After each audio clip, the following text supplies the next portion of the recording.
Hi friends, welcome to medical media tech channel. ఈరోజు మనం discuss చేసుకోబోయే టాపిక్ వచ్చేసి బిలిరూబిన్ గురించి.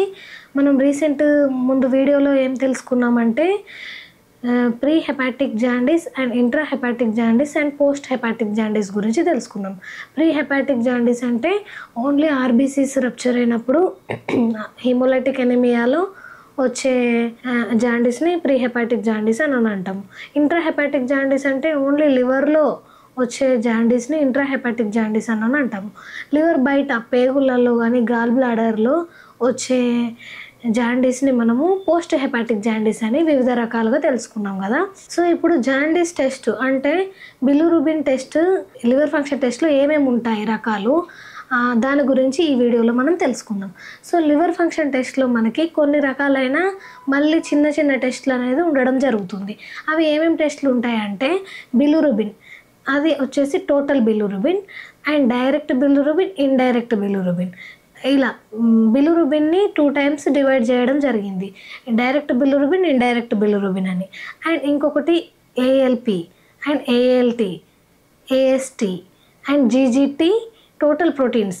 ఇలా మనము లివర్ ఫంక్షన్ టెస్ట్లో వివిధ రకాలుగా విభజించడం అయితే జరిగింది. సో ఇప్పుడు వీటన్నిటి గురించి ఒక్కొక్క టెస్ట్ దేనికి యూజ్ అవుతుంది మనకి అని తెలుసుకుందాం. చాలామందికి ఎంఎల్టీ స్టూడెంట్స్ కానీ అండ్ ల్యాబ్లో వర్క్ చేసే ప్రతి టెక్నీషియన్ కూడా ఈ ప్రతి బిలిరూబిన్ గురించి అండ్ ఏఎల్టీ, ఏఎస్టీ గురించి, ఏఎల్పి గురించి, వీటన్నిటి గురించి వాళ్ళకు కొంచెమైనా మీనింగ్ అయినా తెలిసి ఉండాలి కాబట్టి ఈ వీడియో చేయడం జరుగుతుంది. సో షార్ట్ కట్లో మనము దీంట్లో ఏమేమి డైరెక్ట్ బిలిరూబిన్ అంటే ఏంటి, ఇండైరెక్ట్ బిలిరూబిన్ అంటే ఏంటి, టోటల్ ప్రోటీన్స్ అంటే ఏంటి అనేది చిన్నగా షార్ట్గా తెలుసుకోవడం అయితే జరుగుతుంది. సో డైరెక్ట్ బిలిరూబిన్ అంటే ఏంటంటే డైరెక్ట్ లివర్ ద్వారా ప్రాసెస్ చేయబడి, బిలిరూబిన్ అంటే యాక్చువల్గా ఎర్ర రక్త కణాలు 120 days ఉంటాయి కదా, 120 days బ్రతుకుతాయి. వాటి లైఫ్ స్పాన్ వచ్చేసి 120 days. ఆ 120 daysలో అవి రప్చర్ అయిపోయిన తర్వాత దాంట్లో నుండి ఒక బైల్ అనేది చిన్నగా పచ్చ కలర్ అనేది ప్రొడ్యూస్ అవ్వడం జరుగుతుంది.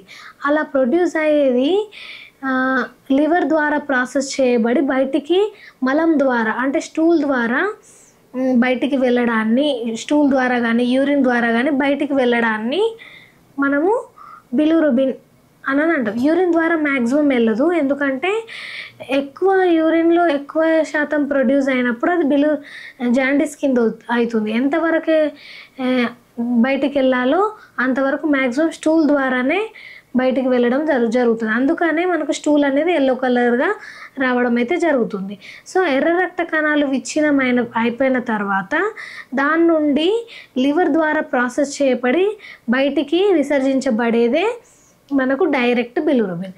ఇండైరెక్ట్ బిలిరూబిన్ అంటే ఏంటి అంటే ఎర్ర రక్త కణాలు 120 days బ్రతకకుండా హీమోలైటిక్ అంటే తొందరగా చనిపోవడాన్ని, అంటే ఇప్పుడు సికిల్ సెల్ ఎనీమియాలో కానీ అండ్ అప్పుడు కొంచెం ముందే వాటికి ఎర్ర రక్త కణాల షేప్ అవుట్ అయిపోయి ముందే హీమోలైటిక్ ఎనీమియాలో కానీ ఇలాంటి ఎనీమియా కండిషన్స్లో ముందే రప్చర్ అయిపోతాయి కదా, 120 days కంటే ముందే రప్చర్ అయిపోయి అప్పుడు బిలిరూబిన్ అక్కడే ప్రొడ్యూస్ అవుతుంది కాబట్టి దాన్ని మనం ఇండైరెక్ట్ బిలిరూబిన్ అంటాం. ఈ రెండింటిని కలుపుకొనే మనకు టోటల్ బిలిరూబిన్ అనేది జరుగుతుంది. సో ఇలా 3 భాగాలైన బిలిరూబిన్ అనేది మనము వాల్యూస్ ఇవ్వడం అయితే జరుగుతుంది. దీనికి మీనింగ్ వచ్చేసి ఇది. అండ్ ఏఎల్పి అని అంటే ఈ ఏఎల్పి అనేది బోన్స్ ద్వారా బైల్ డక్ట్స్లో కూడా కొన్ని ఇది స్టోన్స్ అనేటివి ఉండడం జరుగుతుంది. అలా ఏమైనా అబ్స్ట్రక్షన్ జరిగినప్పుడు మజిల్స్, కండరాలు అండ్ వీటన్నిటి ద్వారా ఇది ఏఎల్పి అనేది కూడా ప్రొడ్యూస్ అవ్వడం జరుగుతుంది. కాబట్టి ఇది ప్రతిదాని అంటే ఒకటనే కాదు, ఏఎల్పి లివర్ ఫంక్షన్ టెస్ట్లో ప్రాబ్లం ఉన్నంత మాత్రాన ఏఎల్పి హై వచ్చిందని అనుకోకుండా అండ్ ప్రెగ్నెన్సీలో కానీ బోన్స్ కూడా ఏఎల్పి అనేది ప్రొడ్యూస్ చేస్తాయి. అండ్ అంటే గాల్ బ్లాడర్లో ఏమైనా స్టోన్స్ ఉంటే కూడా ఎక్కువ రావడం జరుగుతుంది. అలా ఏఎల్పి వాల్యూస్ అనేటివి చూసుకోవడం జరుగుతుంది. అండ్ ఏఎస్టి అని అంటే ఈ ఏఎస్టి ఏం చేస్తుంది అంటే మన ఫుడ్ని ఎనర్జీగా మార్చి మనకు శక్తిని ఇవ్వడానికి ఈ ఏఎస్టీ అనేది యూజ్ అవుతుంది. అండ్ లివర్లో ఇది ప్రొడ్యూస్ అవ్వడం కూడా జరుగుతుంది. లివర్లో ప్రొడ్యూస్ అవుతుంది అండ్ మనకి ఎనర్జీ ఇవ్వడానికి ఈ ఏఎస్టీ అనేది యూజ్ అవుతుంది. కిడ్నీస్ కూడా ఈ ఏఎస్టీని ప్రొడ్యూస్ చేస్తాయి కాబట్టి మనము ఓన్లీ లివర్ ప్రాబ్లం ఉన్నంత మాత్రాన ఏఎస్టీ చెక్ చేసుకోకుండా కిడ్నీది కూడా ఉందా అని కోరిలేట్ చేసుకోవడం మంచిది. అండ్ ఇంకొకటి వచ్చేసి ఏఎల్పి అయిపోయింది, ఏఎస్టీ అయిపోయింది, ఇప్పుడు ఏఎల్టీ. ఈ ఏఎల్టీలో ఇది మనకు లివర్లో చాలా ఇంపార్టెంట్ అయిన టెస్ట్ అన్నట్టు. ఎందుకు అంటే ఏఎల్టీ అనేది కేవలం లివర్ మాత్రమే ప్రొడ్యూస్ చేస్తుంది.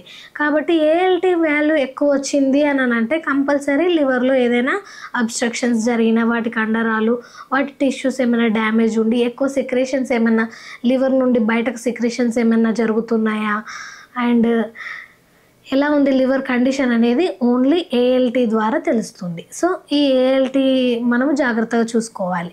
అండ్ నెక్స్ట్ వచ్చేసి టోటల్ ప్రోటీన్స్ ఎలా అంటే ఈ లివర్ అనేది మనకు ప్రోటీన్స్ని ప్రొడ్యూస్ చేయడం జరుగుతుంది. ఆల్బుమిన్, గ్లోబులిన్ అనేది ప్రొడ్యూస్ చేస్తుంది. ఎప్పుడైతే లివర్ డ్యామేజ్ ఉందో, ఎప్పుడైతే దానికి క్యాన్సర్కి సంబంధించింది కానీ ఫ్యాటీ లివర్కి సంబంధించి అండ్ స్టోన్స్ ఏమైనా బైల్ డక్ట్స్లో ఫామ్ అయిపోయి హిమోలైటిక్ ఎనిమియా ఏమైనా వచ్చి ఇంట్రా హెపాటిక్ జాండీస్ కానీ పోస్ట్ హెపాటిక్ ఎలాంటి జాండీస్ వచ్చి లివర్ ఖరాబ్ అయిపోయి దానికి ఇబ్బందులు కలిగినప్పుడు ఈ టోటల్ ప్రోటీన్స్ని ప్రొడ్యూస్ చేయడం లివర్ అనేది మానేస్తుంది. దాని ఫంక్షన్ సరిగా చేయదు కాబట్టి టోటల్ ప్రోటీన్స్ అనేది డౌన్ అవుతాయి. కాబట్టి మనం టోటల్ ప్రోటీన్స్ కూడా చెక్ చేసుకోవడం జరుగుతుంది. సో ఇప్పుడు లివర్లో వచ్చేసి direct bilirubin, indirect bilirubin, total bilirubin and ALP, AST, ALT and total ప్రోటీన్స్లో డివైడ్ ఆల్బుమిన్ అండ్ గ్లోబులిన్ వాటి రేషియో అనేది తెలుసుకోవడం జరుగుతుంది.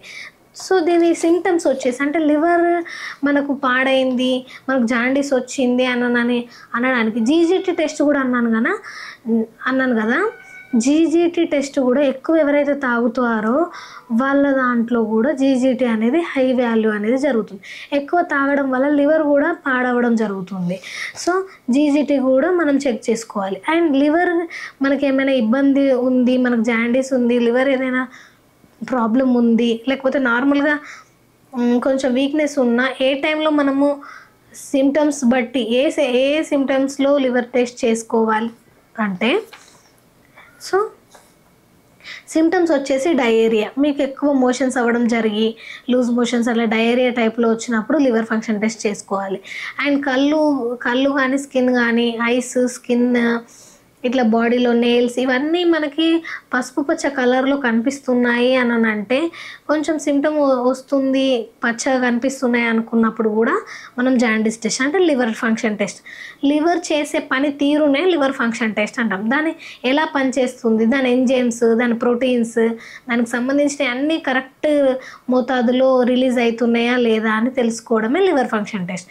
సో డయేరియా ఉన్నప్పుడు, స్కిన్ ఏమైనా ఎల్లో కలర్ ఉన్నప్పుడు కానీ ఇలా నాజియా, వామిటింగ్, అబ్డామినల్ పెయిన్, పొత్తి కడుపులో కానీ ఏమైనా పెయిన్స్ వచ్చినప్పుడు కానీ మనము ఈ liver function test and scanning కూడా చేయించుకోవడం అయితే జరుగుతుంది.